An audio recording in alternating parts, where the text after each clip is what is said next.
Welcome to big news. నేను మీ గౌసుద్దీన్ షేక్. ఉన్నదే రాస్తా, చూసిందే చెప్తా.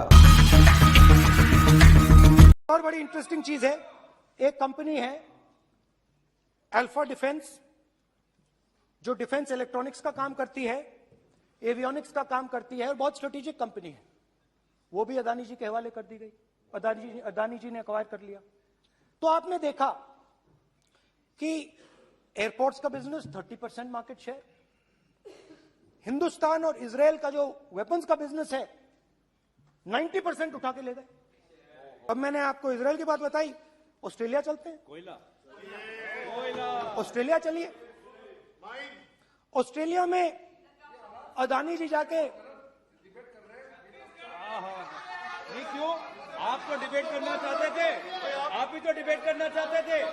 आपने बोला था कोई भी विषय पे डिबेट हो, तो हो गया डिबेट. अब क्यों डर रहे हो? పార్లమెంటులో సభ్యుడిగా రాహుల్ గాంధీ చివరి ప్రసంగం ఇది. ఎందుకంటే రాహుల్ గాంధీపై అనర్హత వేటు పడింది. ఆయన పార్లమెంట్లో తన సభ్యత్వాన్ని కోల్పోయారు. కోర్టు జైలు శిక్ష వేసిన నేపథ్యంలో భారత ఎన్నికల సంఘం రాహుల్ గాంధీపై అనర్హత వేటు వేసింది. ఎన్నికల సంఘం తీసుకున్న ఈ అనూహ్య నిర్ణయం భారత రాజకీయ రంగంలో ప్రకంపనలకు దారితీస్తోంది. దాదాపు అన్ని రాజకీయ పక్షాలు రాహుల్కు బాసటగా నిలిచాయి. మోదీకి రాహుల్ అంటే భయం పట్టుకుందని, అందుకే పెరికిపంద చర్యకు పాల్పడ్డారని భారత్ కాంగ్రెస్ పార్టీ ఫైర్ అయ్యింది. बिल्कुल साफ है कि भारत जोड़ो यात्रा से बीजेपी बहुत घबराई हुई है, बौखलाई हुई है, बहुत परेशानी में है, क्योंकि वो जानती है, उनको फीडबैक मिला होगा कि भारत जोड़ो यात्रा ने न केवल कांग्रेस संगठन में नई उमंग जगाई है, पर सारे देश में एक नई उत्साह, एक नया भविष्य का रास्ता दिखाया है. कई महीने से वो भारत जोड़ो यात्रा को बदनाम करने में लगी हुई थी, और मैं समझता हूं कि आज जो हमने देखा है, ये डिस्क्वालिफिकेशन, एक तरह से आप देख सकते हैं कि जैसा कि अभिषेक सिंघवी जी ने कहा, राहुल जी को कीमत चुकानी पड़ी उस भारत जोड़ो यात्रा की सफलता के कारण. दूसरी बात, सिंघवी जी ने तो कहा कि 2014 से राहुल जी मोदी सरकार की नीयत और मोदी सरकार के नीतियों के खिलाफ अपनी आवाज संसद के अंदर और संसद के बाहर उठा रहे हैं. ये नोटबंदी के बारे में इन्होंने जिक्र किया, जीएसटी के बारे में इन्होंने जिक्र किया, चीन को जो जून 2020 में प्रधानमंत्री ने क्लीन चिट दिया उसका भी सिंघवी जी ने जिक्र किया. पर मैं एक और मुद्दों का जिक्र करना चाहता हूं जिसके वजह से आज राहुल गांधी जी को कीमत चुकानी पड़ी है, और वो ये है अडानी का महाघोटाला. जब से राहुल गांधी जी विपक्ष में संसद में बोले थे, 50 मिनट का भाषण था, ज्यादातर उसका एक्सपंज भी कराया गया, और जिस तरीके से 16 पार्टियों ने एक होकर 5 फरवरी से जेपीसी की मांग की इस घोटाले में, क्योंकि ये घोटाला सिर्फ अडानी से संबंधित नहीं है, ये घोटाला प्रधानमंत्री की नीयत और प्रधानमंत्री की नीतियों से भी जुड़ा हुआ है. इसीलिए हमने जेपीसी की मांग की. आज भी हमने मांग की, कल भी हम करेंगे, परसों भी हम करते रहेंगे. और इस अडानी घोटाले से ध्यान हटाने के लिए आज इनको कीमत चुकानी पड़ी है. तो एक तरफ राहुल गांधी जी की कोशिश और दूसरी तरफ प्रधानमंत्री की साजिश. ये साजिश बनाम कोशिश एक तरीके से आप इस तरीके से देख सकते हैं. सिंघवी जी ने तो कहा कानून के अनुसार अगले कदम हम लेंगे। समय है हमारे लिए और कानून में कई ऐसे दरवाजे हैं हमारे लिए। మోదీ ప్రభుత్వం ఆంగ్లేయుల కంటే భయంకరంగా మారిందని, ఇప్పుడు ప్రజలు తిరుగుబాటు చేసే సమయం ఆసన్నమైందని ఢిల్లీ ముఖ్యమంత్రి అరవింద్ కేజ్రీవాల్ పిలుపునిచ్చారు. लेकिन जो जजमेंट आया हम उसका समर्थन नहीं करते। जिस तरह से उनकी सदस्यता बर्खास्त की गई है वो एक कायराना हरकत है, वो एक डरी हुई सरकार की निशानी है। लेकिन देश के लिए पूरा आजकल देश के अंदर जो चल रहा है वो देश के लिए बहुत खतरनाक है। पूरे देश से ये एक ऐसा माहौल बनाना चाहते हैं कि देश में बस एक ही पार्टी बचे, वन नेशन वन पार्टी, और सारी पार्टियों को खत्म कर दिया जाए।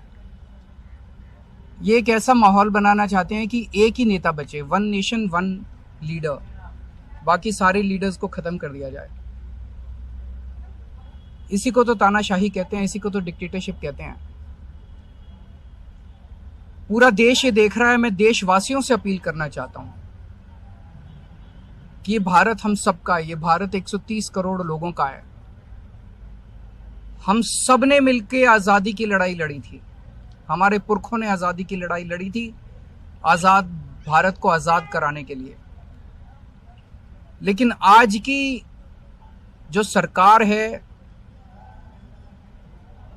प्रधानमंत्री नरेंद्र मोदी जी के नेतृत्व में, इस सरकार का स्वरूप अंग्रेजों की सरकार से भी बहुत ज्यादा खौफनाक और खतरनाक है। अब लोगों को सामने आना पड़ेगा, लोगों को सामने आके इसके खिलाफ लड़ाई लड़नी पड़ेगी। अगर हमने भारत को बचाना है तो 130 करोड़ लोगों को एक साथ इकट्ठे होके इस लड़ाई में शामिल होना पड़ेगा। सरकार किसी की बने, कल को सरकार चाहे इसकी बने चाहे उसकी बने, इस पार्टी की बने उस पार्टी की बने, वो जरूरी नहीं है। लेकिन जिस तरह से जनतंत्र के ऊपर हमला किया जा रहा है वो सही नहीं है। अगर దేశవ్యాప్తంగా ప్రతిపక్ష నేతలు రాహుల్ గాంధీకి బాసటగా నిలుస్తున్నారు. పశ్చిమ బెంగాల్, తమిళనాడు రాష్ట్రాల ముఖ్యమంత్రులు రాహుల్ విషయంలో మోదీపై విరుచుకుపడ్డారు. శివసేన కూడా ఎన్నికల సంఘం నిర్ణయంపై విరుచుకుపడింది. వామపక్షాలు కూడా మోదీపై ఫుల్గా ఫైర్ అవుతున్నారు. Boarding a flight to Calcutta, so this quick reaction on what just happened to Mr. Rahul Gandhi. The BJP are desperate to silence the voice of the opposition. We know they are desperate. We know they want to silence the voice. We know they would go to all kinds of lows, but this is the low of the low, the lowest since 1950. Terrible. The lowest in parliamentary democracy, in the history of parliamentary democracy. BJP, how low can you go? Mr. Modi and Mr. Shah. BJP, shame on you. Shame. ముఖ్యంగా కాంగ్రెస్పై చిటపటలాడే తెలంగాణ ముఖ్యమంత్రి రాహుల్ గాంధీకి పూర్తి మద్దతు ప్రకటించారు. రాహుల్పై అనర్హత వేసినందుకు ఇది black day అంటూ కేసీఆర్ అభివర్ణించారు. మరోవైపు వీధి పోరాటాలకు దిగుతామని తెలంగాణ కాంగ్రెస్ చీఫ్ రేవంత్ రెడ్డి హెచ్చరించారు. మార్గమైన నిర్ణయాలకు వ్యతిరేకంగా వీధుల్లోకి వచ్చి పోరాటం చేయడం జరుగుతుంది.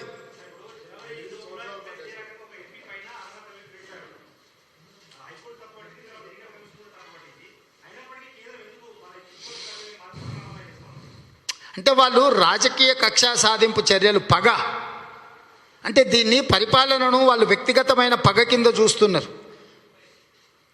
కన్యాకుమారి నుంచి కశ్మీర్ వరకు 4000 కిలోమీటర్లు పాదయాత్ర చేయడం ద్వారా రాహుల్ గాంధీ గారి దేశంలో ఉండే చాలా సమస్యలు, నరేంద్ర మోడీ గారి వైఫల్యాలను చెప్పే ప్రయత్నం చేసిండ్రు.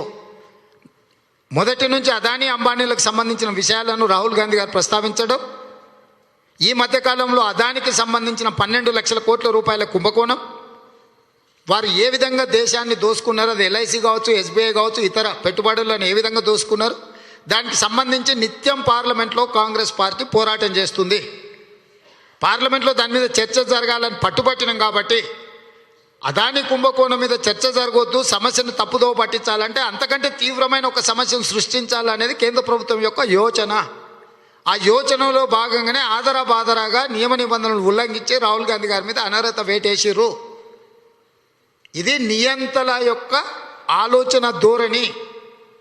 నరేంద్ర మోడీ గారు కలియుగ నియంతగా వ్యవహరిస్తున్నాడు. ఈ కలియుగ నియంతక వ్యవహారాన్ని ఈ దేశ ప్రజలు ఎప్పుడూ సహించరు. ఈ దేశ ప్రజలు శాంతి కాముకులు, ప్రజాస్వామికవాదులు. కాబట్టి దేశమే నరేంద్ర మోడీ గారి విధానాన్ని తిరస్కరిస్తారు. ఇప్పుడు దేశవ్యాప్తంగా రాహుల్ గాంధీపై ప్రధానంగా చర్చ జరుగుతోంది. విపక్షాలంతా ఒక తాటిపై నిలిచి రాహుల్ గాంధీకి మద్దతు ప్రకటిస్తున్నారు. Of the police, I'm not scared of them. In the least, I'm not scared of them. And that is their problem. Their problem is they cannot understand why I am not scared of them. Pressurize most people, terrorize most people. They cannot do it to me. And there is a reason. The reason is I believe in the truth and I fight for the truth. And it does not matter to me how much I am attacked, how many times the police is sent to my house, how many cases I have on me. It does not matter. I stand for the truth. That is the way I am.